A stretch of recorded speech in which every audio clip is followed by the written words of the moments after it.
Capítulo 13, hoy arrancamos con el capítulo 13 y vamos a leer dos porciones. Vamos a leer primero del 1 al 9, la parábola del sembrador, y después vamos a saltar al 18 hasta el 23, que está la explicación que da el Señor de la parábola. Repito, Mateo capítulo 13 del 1 al 9 y luego saltamos del 18 al 23.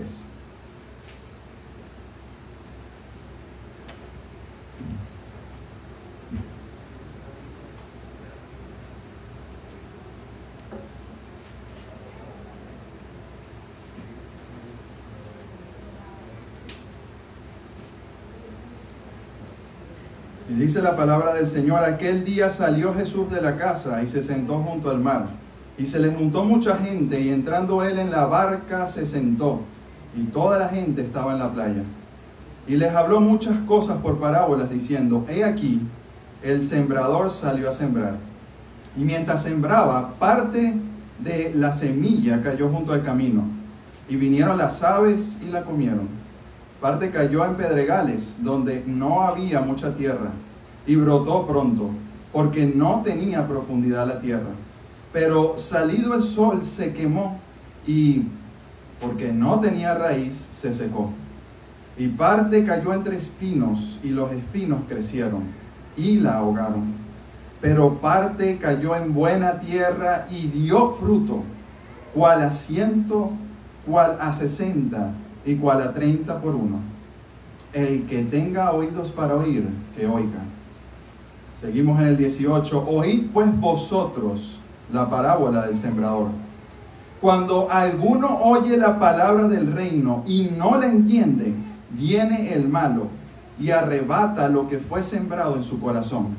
Este es el que fue sembrado junto al camino. Y el que fue sembrado en pedregales, este es el que oye la palabra y al momento la recibe con gozo, pero no tiene raíz en sí, sino que es de corta duración. Pues al venir las aflicciones y las persecuciones por causa de la palabra, luego tropieza.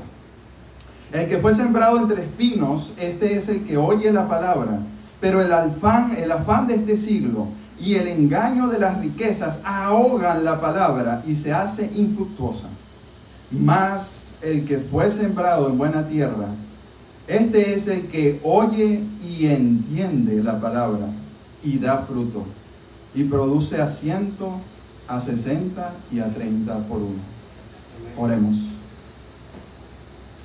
Bendito Padre Celestial, te pedimos hoy que por favor nos hables por medio de tu Santo Espíritu y de tu santa palabra. Tu palabra dice de ella misma que es viva y eficaz y más cortante que toda espada de dos filos. Señor, que ella hoy sea enviada y penetre hasta partir el alma, el espíritu, las coyunturas y los tuétanos, y discierna los pensamientos y las intenciones del corazón de cada persona presente, porque te lo ruego en el nombre de tu Hijo amado Jesucristo. Amén. Pueden sentarse, hermanos.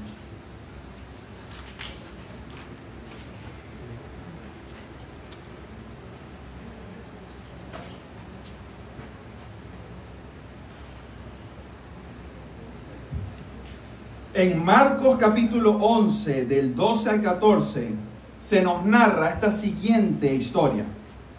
A la mañana siguiente, cuando salió de Betania, Jesús tuvo hambre.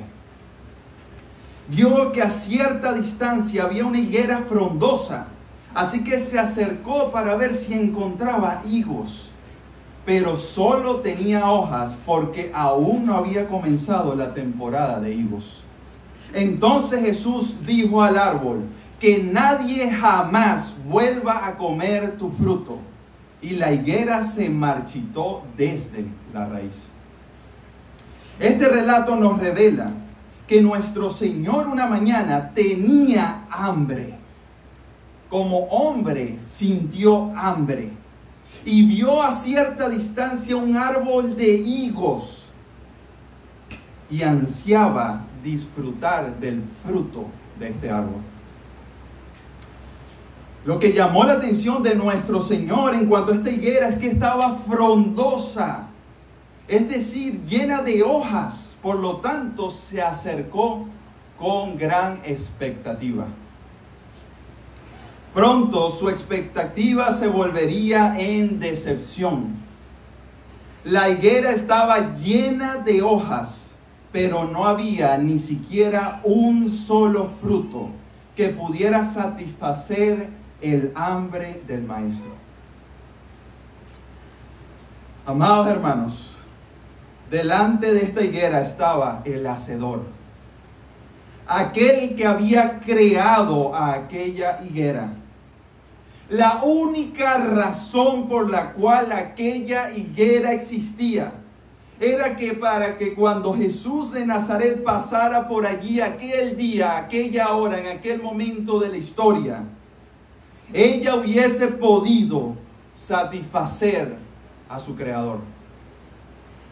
De igual manera, hermanos, la única razón por la cual tú y yo hemos sido creados, la única razón por la cual tú y yo existimos, es para que traigamos complacencia a nuestro Dios con los frutos de nuestra vida. Ahora presten mucha atención a un detalle. No era temporada de higos, pero este árbol en particular llamó la atención del maestro porque estaba cubierto de hojas, mostrando que aparentemente había producido higos tempranos, porque no había llegado la temporada.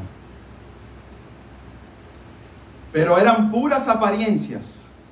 Una cosa es falta de frutos porque no es la temporada correcta. Todos los otros árboles de higo estaban secos, no tenían hojas porque no había llegado la temporada. Pero otra cosa muy distinta es fingir estar llenos de frutos y en realidad no tenerlos. Así nuestras vidas pueden estar llenas de hojas de apariencia de religiosidad, lectura de la Biblia, asistencia a la iglesia, aún servir en la iglesia, y así carecer totalmente de verdaderos frutos que traigan complacencia al Dios eterno. Hermanos, a Dios no lo podemos impresionar. Así que al inspeccionar el árbol sin fruto, Jesús sorprendentemente en un giro maldice la higuera y hace que se marchite desde la raíz para que no volviera a producir fruto nunca más. Hoy tú y yo nos enfrentamos a la pregunta: ¿está mi vida realmente produciendo frutos?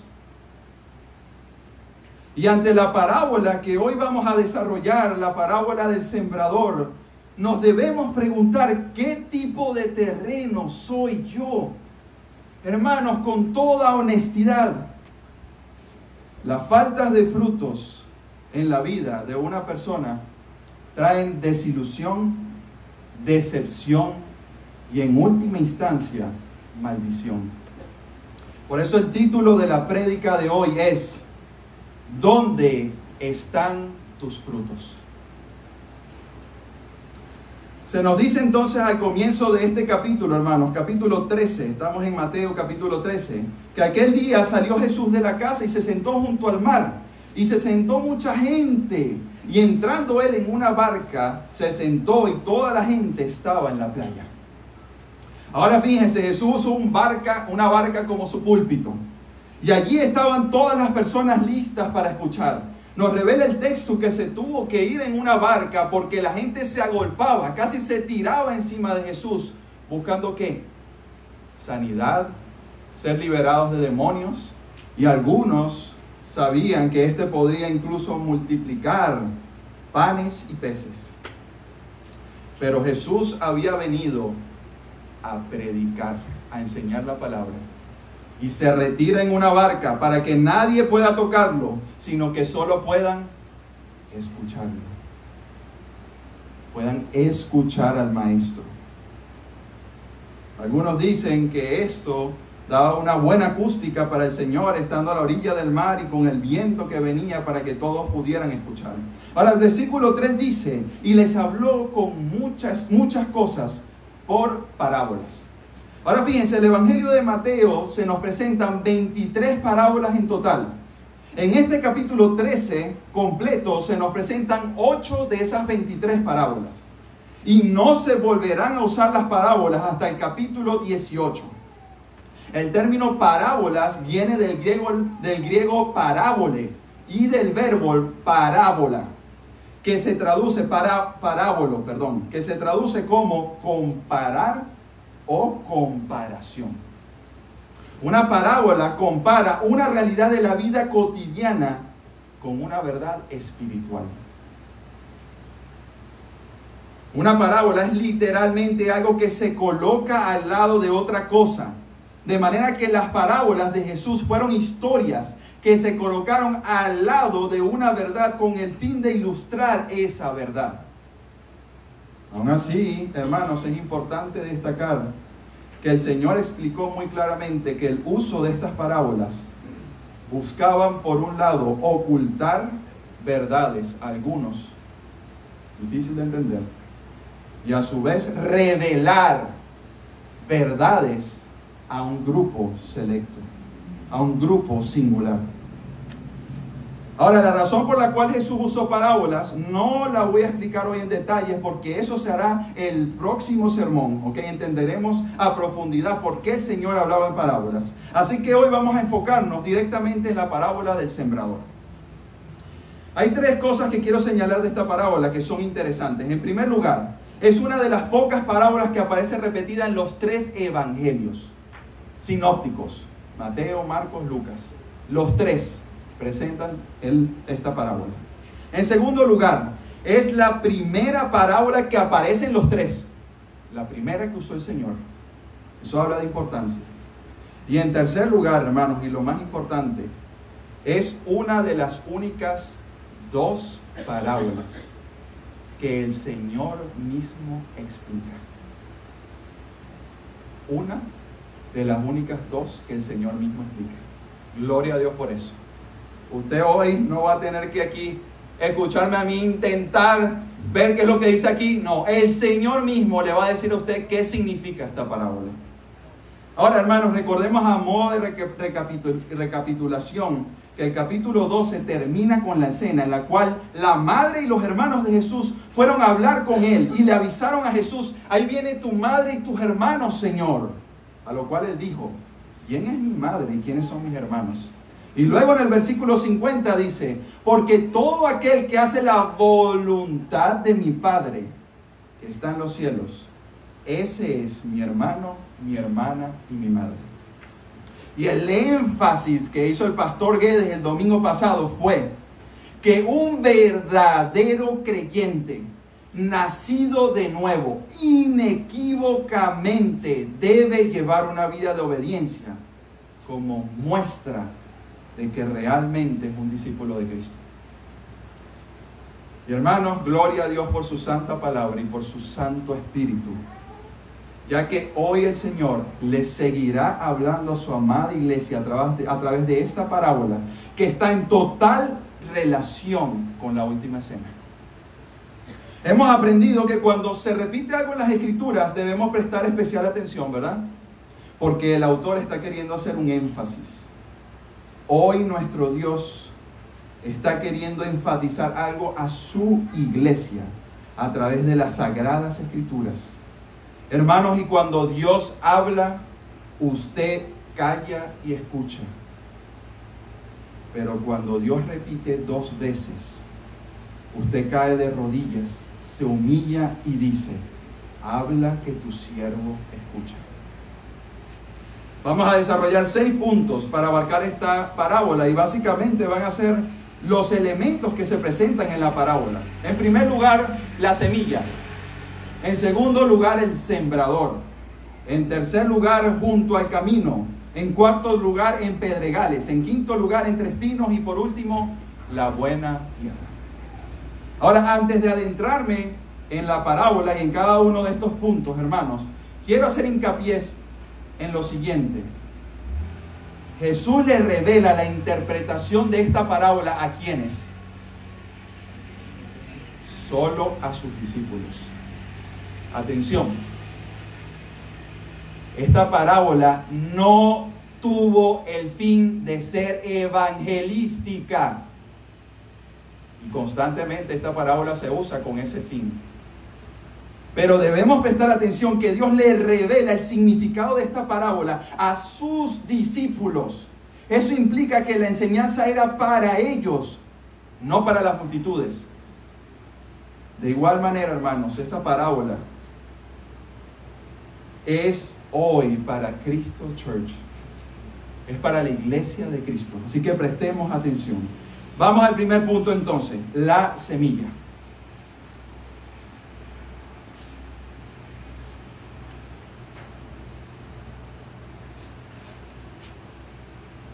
La semilla, según Lucas y Marcos, es la palabra. Pero Mateo agrega algo, dice que es la palabra del reino. Esta semilla representa tanto el evangelio como mensaje, como también la palabra de Dios en general, toda la revelación de Dios. Esta semilla es tanto una persona como un mensaje. Fíjense que cuando Mateo se refiere a la semilla, habla de la palabra del reino, y eso nos conecta directamente con Mateo 4:17, donde se nos presenta a Jesús iniciando su ministerio, y dice: desde entonces comenzó Jesús a predicar y a decir: arrepentíos, porque el reino de los cielos se ha acercado. Esta palabra del reino entonces es un llamado al arrepentimiento. Ahora nos debemos preguntar, ¿cuál es este mensaje? ¿Cuál es esta semilla? Este mensaje habla de un Dios verdadero, el Dios que hizo el mundo y todas las cosas que en él hay, el Señor del cielo y de la tierra, aquel que no necesita nada, como decía el pastor Guedes hace rato, no necesita nada del hombre. Él es quien da todo a todos. Él da vida, alimento y todas las cosas al hombre, pero Él no necesita nada de nadie. Las manos del hombre no pueden servirle porque Él no necesita nada. Él es aquel que de un solo hombre creó toda la raza humana.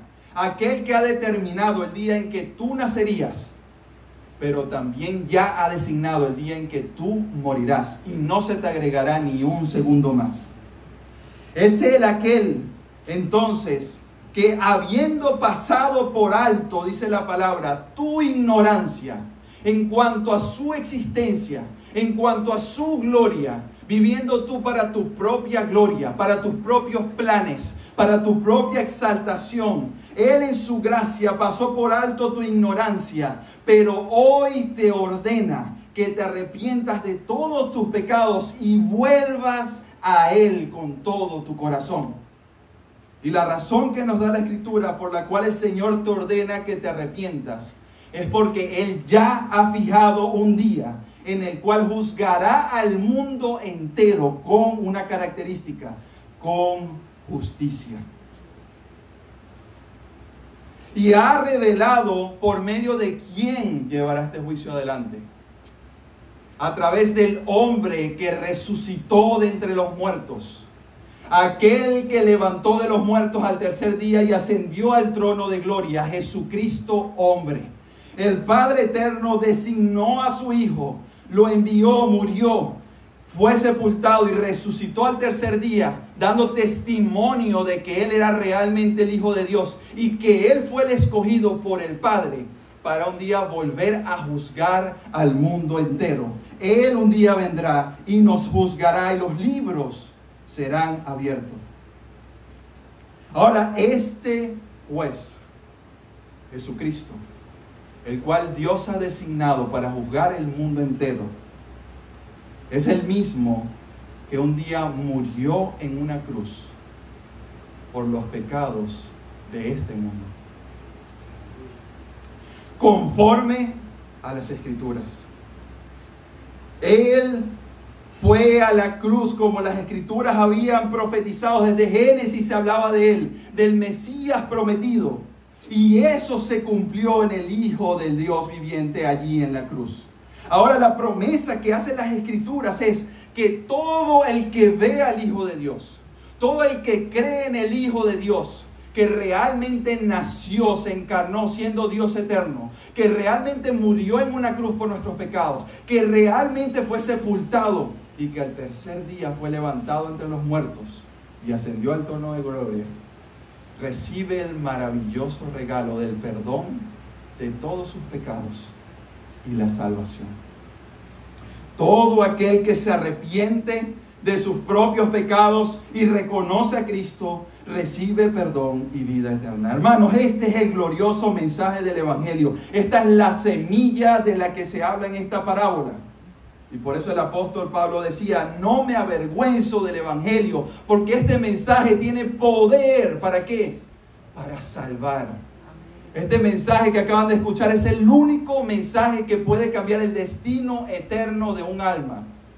De aquel que lo escucha, de aquel que lo entiende, de aquel que lo cree. Ahora, fíjense algo interesante, yo no sabía esto, pero investigué un poco. En la agricultura, la semilla tiene una importancia trascendental. Y de hecho, la semilla debes cuidarla mucho. No puedes agarrar cualquier semilla y no puedes tratarla como tú quieres, porque podrías dañar la semilla. Y eso implicaría que la cosecha sea mala o no tan productiva como debe ser. Por lo tanto, los agricultores eligen muy bien la semilla y le dan un cuidado muy particular antes de sembrarla. Hermanos, de igual manera usted y yo debemos cuidar esta semilla del Evangelio. Esto es un tesoro que hemos recibido en nuestras manos, que tiene derecho de autor, porque Dios mismo nos lo reveló en el Hijo. Dice la palabra que en hebreo lo leímos hace poco, Dios hablando de muchas maneras a través de los profetas de la misma creación, pero en última instancia se ha revelado en el Hijo. Y el Hijo nos vino a traer el Evangelio completo. Así que tú y yo debemos cuidar de esta semilla. No podemos agregarle ni quitarle. Es un mensaje de arrepentimiento, un llamado al arrepentimiento. Esto nos va a llevar al segundo punto, hermanos, el sembrador.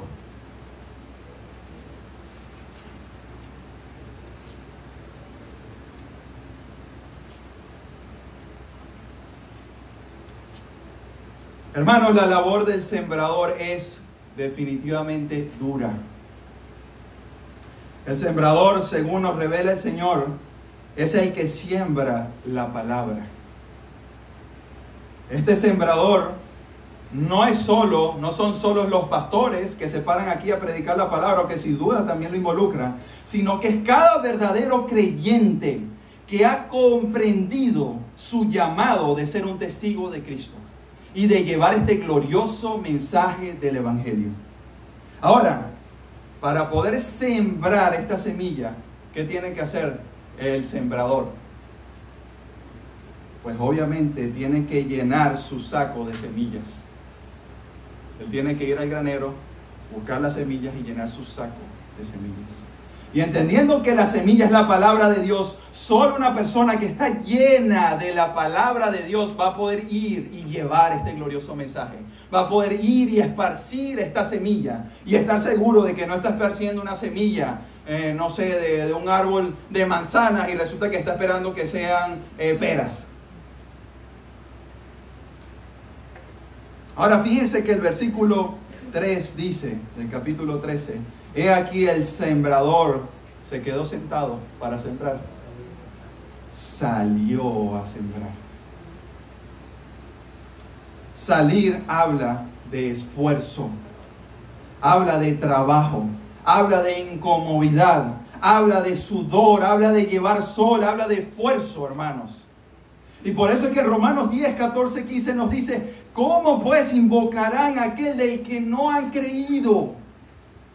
Pero ¿cómo creerán en aquel que no han oído?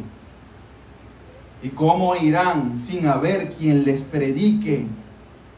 ¿Y cómo predicarán si no fueran enviados? Como está escrito, cuán hermosos son los pies de los que anuncian la paz.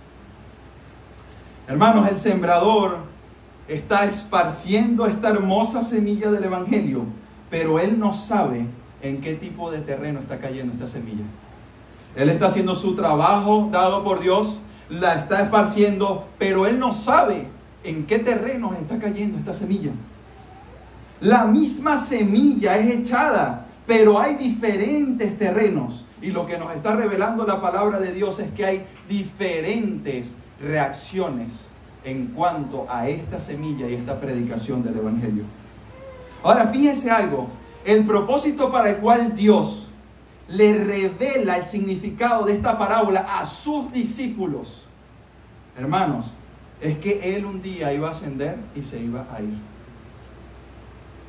Y ellos iban a estar encargados de llevar este mensaje a todas las naciones. Y el Señor les quería revelar, escuchen bien, en la predicación de su mensaje van a haber al menos 4 respuestas. Y ustedes deben entenderlo. Deben entenderlo para que no se desanimen. Deben entenderlo para que no sean ingenuos. Deben entenderlo para que puedan hacerlo con entendimiento. Ahora, sin duda, hermanos, que esta parábola también presenta un consuelo para todo el que lleva la semilla. Esta parábola, hermanos, es aquí el consuelo para el pastor que enseña la palabra incansablemente. Es aquí el consuelo para el evangelista que está todo el tiempo predicando la palabra. Es aquí el consuelo para la maestra de la escuela dominical que está todos los domingos enseñando a los niños y a lo mejor no ve los resultados. Es aquí el consuelo para todo el que está predicando el evangelio aun cuando pueda ser rechazado. El consuelo es que van a haber algunos en los cuales este glorioso mensaje va a caer y va a germinar. Y no solo va a germinar, sino que va a dar una tremenda cosecha de 30, de 60 y hasta de 100 por uno.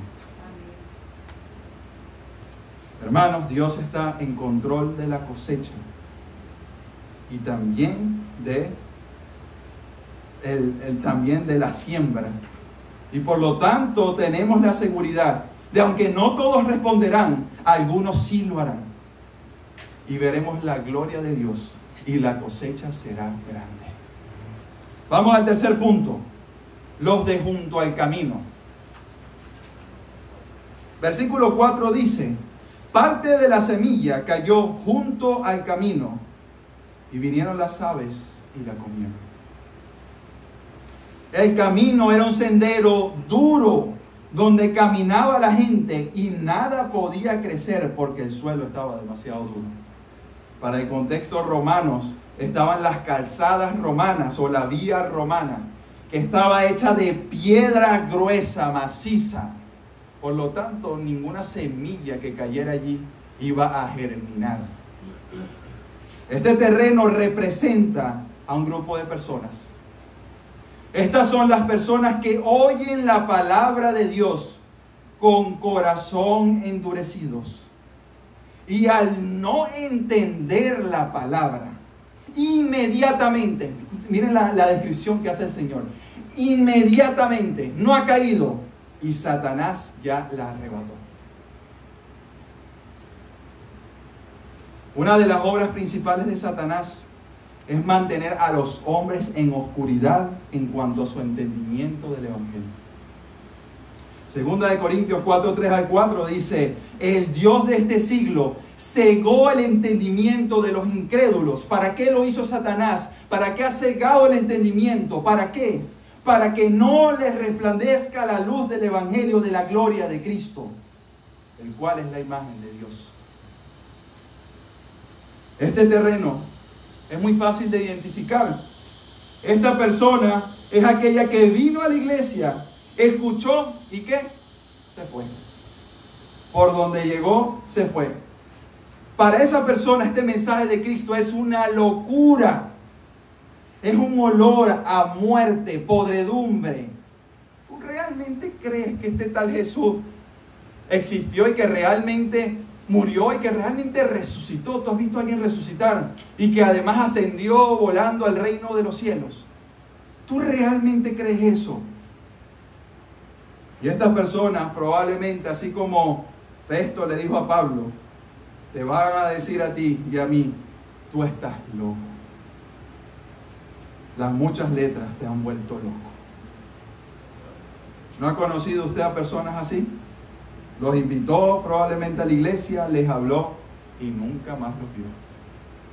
Vamos al cuarto terreno, en Pedregales.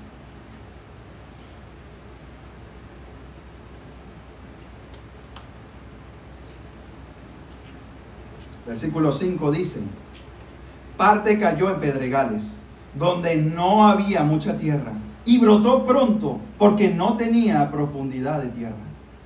Pero salió el sol, se quemó, y porque no tenía raíz, se secó. En los pedregales, hermanos, la tierra era demasiado fina, superficial. ¿Por qué? Porque debajo de esa pequeña capa de tierra había una superficie rocosa. En esta tierra la semilla brota rápidamente por el calor de la misma tierra, pero la semilla no es capaz de tener buena raíz, no puede penetrar. ¿Por qué? Porque hay roca abajo por causa de nuevo de esa superficie rocosa. Este terreno entonces representa a las personas que escuchan la palabra y algo increíble ocurre. La reciben con gozo. No salieron por la puerta. No te dijeron que estás loco.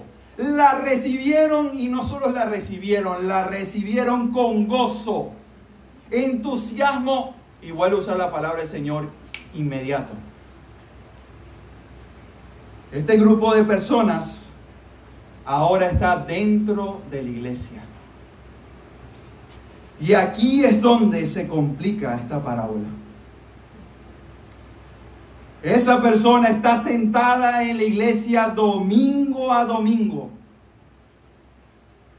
y con un gran entusiasmo. Y se llama a sí misma ahora cristiano. Es casi imposible notar la diferencia entre él y un verdadero creyente. Pero algo está por ocurrir. Algo está por acontecer. Va a salir el sol. Viene la prueba. Ahora, dése cuenta entonces que este sol que va a salir y que va a calentar esta semilla o esta rama que está saliendo es exactamente el mismo sol que va a salir para los 4 otros terrenos. Este no es un sol más caliente, no es un sol que está más cerca de la tierra, es exactamente el mismo sol. Pero en este caso va a quemar esta planta. Este sol, hermanos, representa las pruebas, las aflicciones, las persecuciones por causa de la palabra. Así como sale el sol, las pruebas y aflicciones llegarán a la vida de todo creyente inequívocamente en algún momento de su vida, para que a través de ella sea probada la fe de esta persona.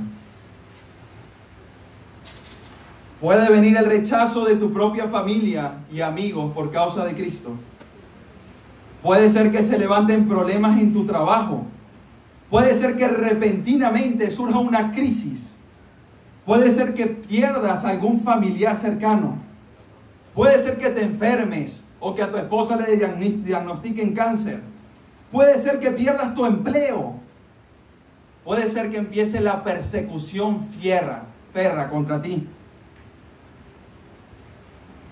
Y estos que al salir el sol y las pruebas queman esta planta, son aquellos que aman más a su padre y a su madre que al Señor. Estos son los que aman más a sus hijos que al Señor. Estos son los que aman más su propia reputación que al Señor. Estos son los que aman más a sus amistades que al Señor. Estos son los que aman más a su salud que al Señor. Los que aman más su tranquilidad y comodidad que al Señor. Les importa más lo que otros pueden decir de ellos que lo que el Dios de gloria tiene que decir acerca de ellos.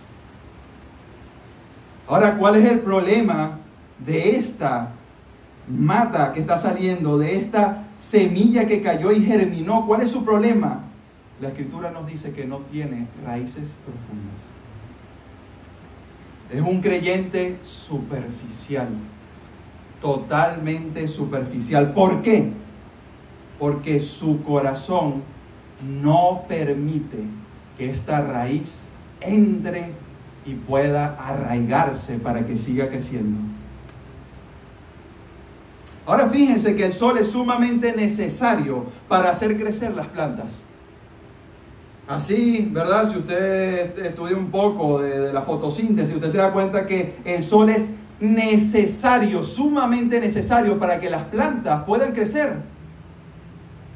Así las pruebas y aflicciones hacen crecer y madurar a un verdadero creyente. Pero quema a los falsos. Esto entonces son, como dice aquí la parábola, de corta duración. Es decir, no permanecen. Esta corta duración pudiera ser una semana, pudiera ser un mes, pudiera ser un año o quizás 20. Pero cuando llegue el día de la prueba, tarde o temprano tropezarán para nunca volver, porque no están dispuestos a soportar las aflicciones y las persecuciones por causa de Cristo. Y el Evangelio nunca esconde la verdad de que seguir a Cristo tiene un precio muy alto que pagar. Eso nos lleva al quinto punto: entre espinos.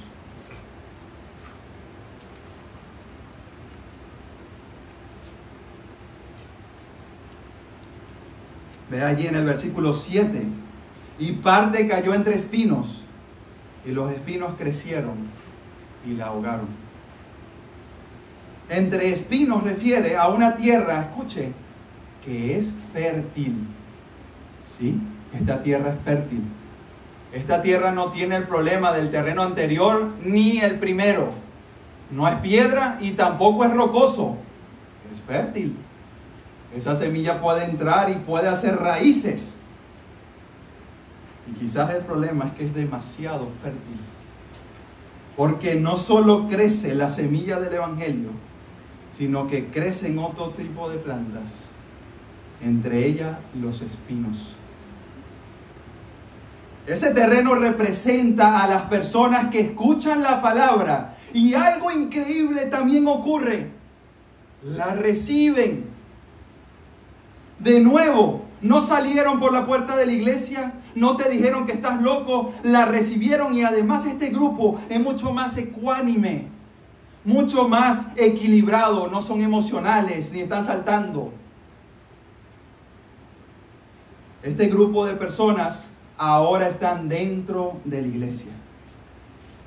Y la semilla del Evangelio está germinando y está creciendo. Salió el sol de las aflicciones y la persecución y no la quemó. Sigue creciendo y sus raíces aparentemente están profundizando.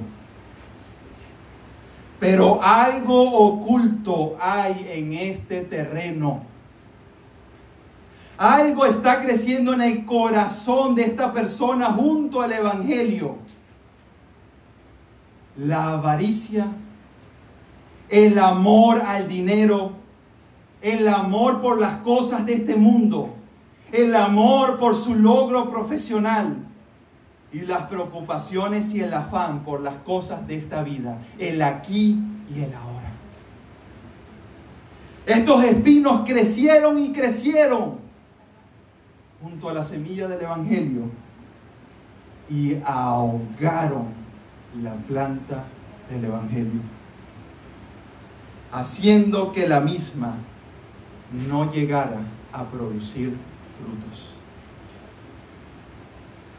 Esta persona está domingo tras domingo escuchando la palabra de Dios, miércoles tras miércoles escuchando los estudios. Incluso puede que lea la Biblia también a veces. Pero por su amor por este mundo, su amor por las cosas del aquí y del ahora, su afán por las riquezas y el deleite de este mundo, hacen que la palabra de Dios se ahogue, se muera y no dé fruto. Fíjense, hermanos, que en este terreno no se nos dice que es de corta duración. Los años pasan, 20, 30, 40 y hasta 50 años en la iglesia.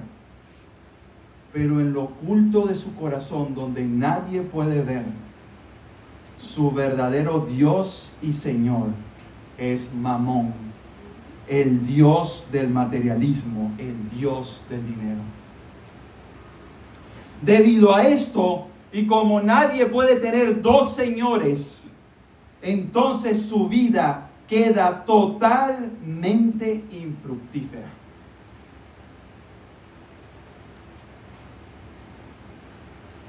Está en la iglesia, igual que el resto, escucha exactamente el mismo mensaje que el resto, domingo tras domingo, hace a veces las mismas cosas que el resto, pero hay algo distintivo. No se puede ver ningún tipo de fruto en su vida, porque la semilla del evangelio está ahogada. Eso nos va a llevar al último punto, hermanos: la buena tierra.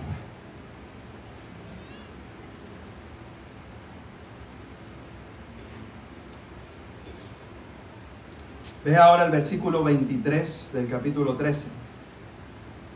Mas el que fue sembrado en buena tierra, este es el que oye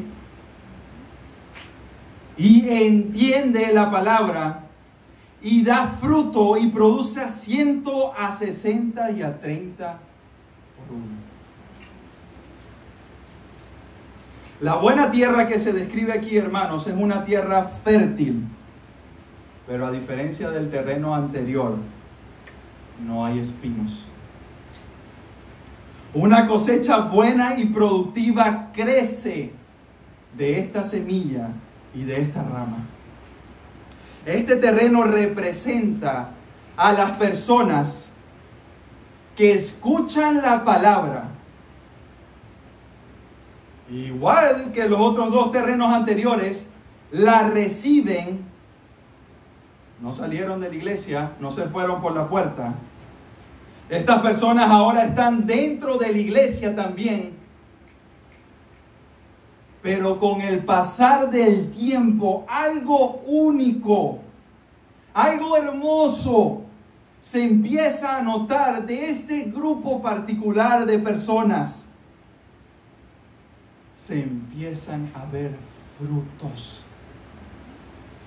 Se empiezan a ver frutos. Hermanos, los frutos de cualquier rama son visibles. Son fáciles de observar, ¿verdad? Lucas 8:15 nos dice, hablando exactamente de la explicación del Señor con respecto a este terreno: mas la que cayó en buena tierra, estos son los que con corazón bueno y recto retienen la palabra oída y dan fruto con perseverancia. De manera que estas personas que se describe aquí, el Señor las describe con corazón bueno y recto, retienen la palabra, una característica, retienen la semilla. Y no solo eso, sino que dan fruto con perseverancia. Hermanos, esto nos habla de tiempo. Esto nos habla de tiempo. Y esta parábola del sembrador, solo el primer caso, pareciera que el tiempo no es necesario porque inmediatamente se nota. Pero en los otros terrenos, los otros 3 terrenos, hay que darle tiempo. El tiempo va a revelar quiénes son los verdaderos y quiénes no. Porque los verdaderos tienen una característica: perseveran dando frutos hasta el final. Ahora, hermanos, nos tenemos que preguntar, ¿qué tenía de diferente este terreno? Todos los terrenos anteriores, los 4 terrenos, oyeron la misma palabra. Exactamente la misma palabra. La misma semilla fue echada. Pero solo este terreno, solo este corazón, solo esta persona tiene una característica que lo describe aquí el Evangelio de Mateo. Entendió la palabra.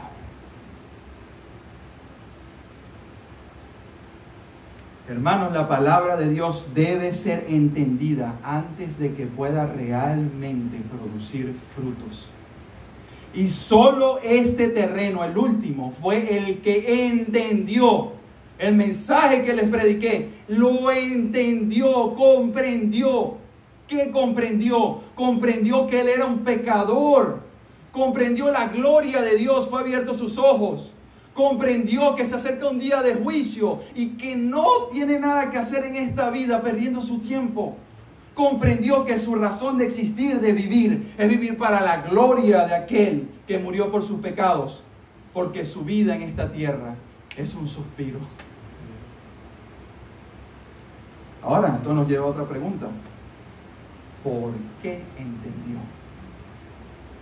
¿Por qué este terreno es el único que entendió? Es porque era más inteligente que los otros 3 casos. Era más estudiado, estaba más capacitado y obviamente entendió el mensaje. Hermanos, la única razón por que este terreno entendió es porque Dios intervino en ese corazón muerto y trajo vida. Lo que se conoce en teología como regeneración o nuevo nacimiento.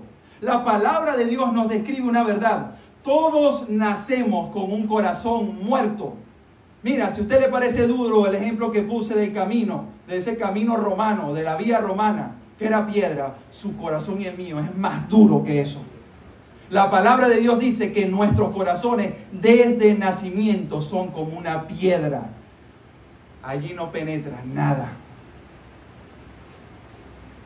El Dios de este siglo ha entenebrecido a cada pecador desde su nacimiento. Mi amado hijo que está allí, recién nacido, hermoso, lo amo, pero él está muerto en delitos y pecados. En pecado nació. Y Satanás será su padre hasta que por la gracia de Dios él confiese a Cristo y pueda venir al arrepentimiento y pueda ser un hijo de Dios. Hermanos, en nuestra condición de nacimiento no podemos entender la palabra. Yo se la puedo predicar y le puedo hacer dibujos y láminas. Y usted puede venir aquí 20, 500 domingos y no va a entender nada. No podemos entender las cosas espirituales porque las cosas espirituales se han de discernir en el espíritu. Y si nuestro espíritu está muerto, ¿cómo habremos de discernir lo espiritual? ¿Cómo habremos de recibir lo espiritual? Por lo tanto, no podemos ver la gloria del Evangelio de Cristo. Al menos que la misericordia de Dios y el poder de su Santo Espíritu, el mismo que levantó de entre los muertos a Cristo, te levante a ti de entre los muertos y veas por primera vez tu condición de muerte y veas por primera vez la gloria de Cristo y caigas rendido gimiendo ante su majestad y confiese: Jesucristo, tú eres el Señor.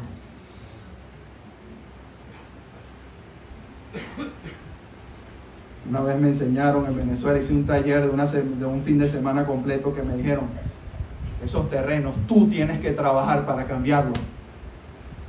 Esos terrenos de los corazones de las personas tienes que meterte ahí a trabajar y darle duro para que se conviertan en buenos terrenos. Mentira. ¿Qué puedo hacer yo para cambiar el corazón de una persona? ¿Qué puedo hacer yo para cambiar su condición espiritual?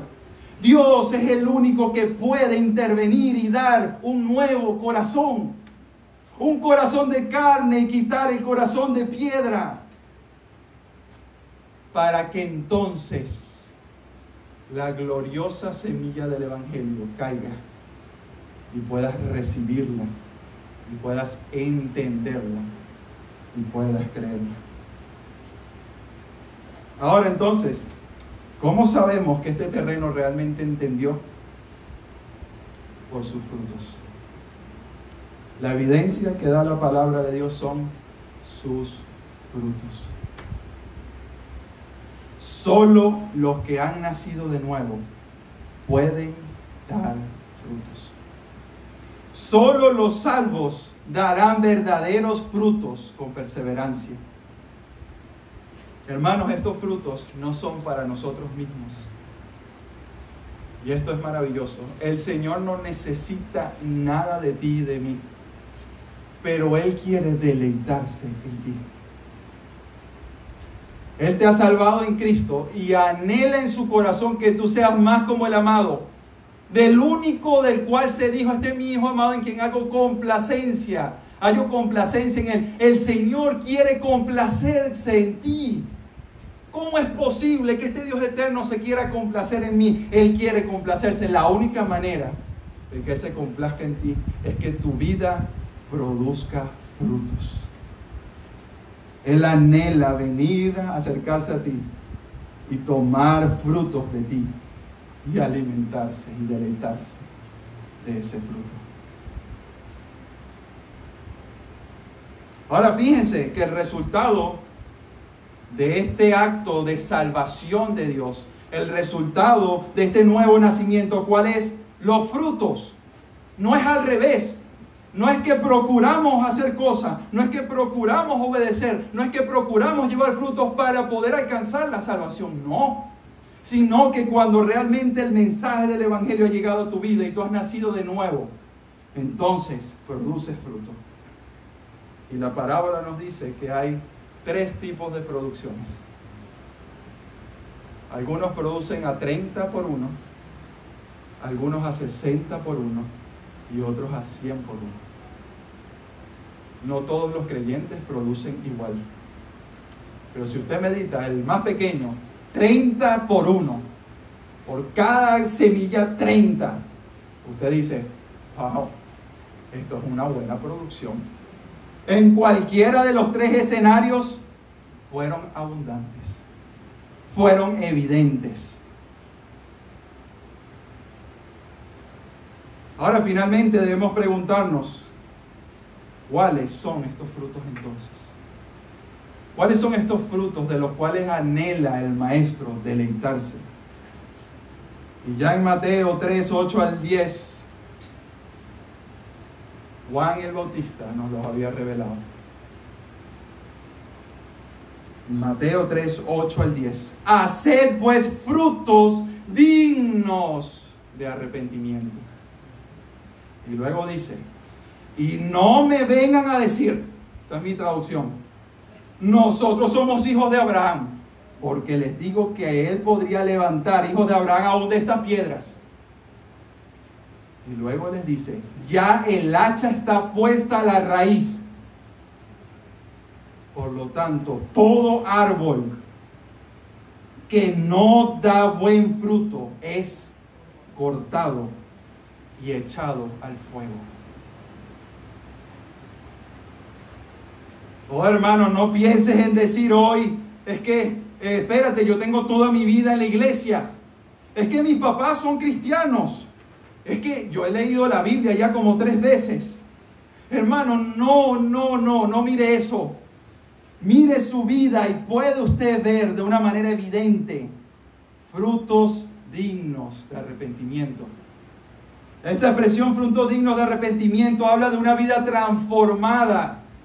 Si usted y yo nacemos en una condición de muerte, con un corazón duro como piedra, cualquier persona que se choca con el Rey de Gloria tiene que ser inequívocamente transformado. Y su vida tiene que evidenciar esa transformación.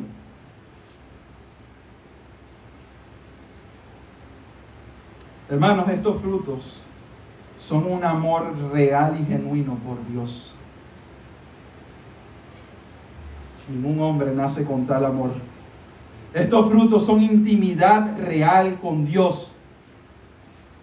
Estos frutos son obediencia, hacer la voluntad de Dios en tu vida.